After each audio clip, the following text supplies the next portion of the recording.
de la DGDA à travers son directeur, le monsieur que nous connaissons tous. Nous pensons que cette occasion a été une très mauvaise pour nous présenter en tant que fraudeurs à grande échelle et nous serons à la base d'une fraude douanière pour minorer les valeurs. En fait, je crois que cette histoire est venue d'une certaine tumulte où nous avons une grogne sociale qui est venue du Congo central.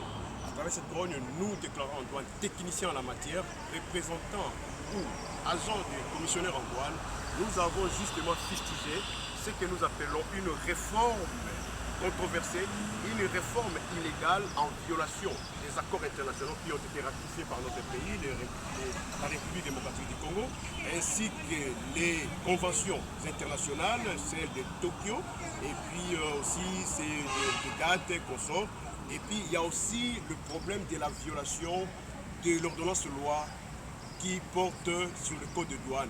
Dans son article 60 jusqu'à 72, je crois que ces articles peuvent rectifier ou faire comprendre à l'opinion que les déclarants qui ont levé le ton, ce n'était pas parce que nous ne voulons pas accompagner le gouvernement de la République dans la mobilisation des recettes à travers la DGDA, mais plutôt nous ne pouvons pas être complices d'une manipulation, nous ne pouvons pas participer à une violation flagrante des lois de la République parce que nous devons le savoir, la valeur en douane elle est transactionnelle, c'est le prix réellement payé ou payé qui doit être déclaré à la frontière au niveau de la douane. Malheureusement pour nous aujourd'hui, nous sommes en face d'une réforme qui impose les valeurs dans les systèmes douaniers et nous ne pouvons pas accepter cela.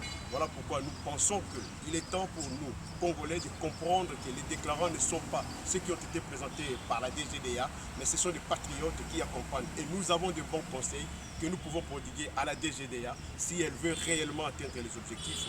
Parce qu'aujourd'hui, nous sommes en face d'une prédation. Il y a beaucoup de taxes aux frontières qui ne facilitent pas aux opérateurs économiques, aux investisseurs internationaux de venir faire le travail ou des bonnes affaires ici. Il y a le climat des affaires qui est torpillé.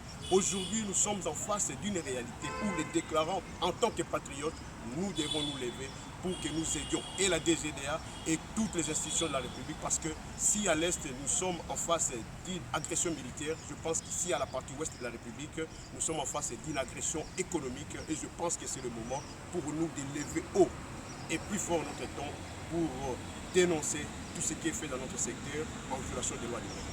Il y a un mouvement de grève qui peut enclencher. Ça fait plus de 1 semaine. Qu'est-ce que vous réclamez?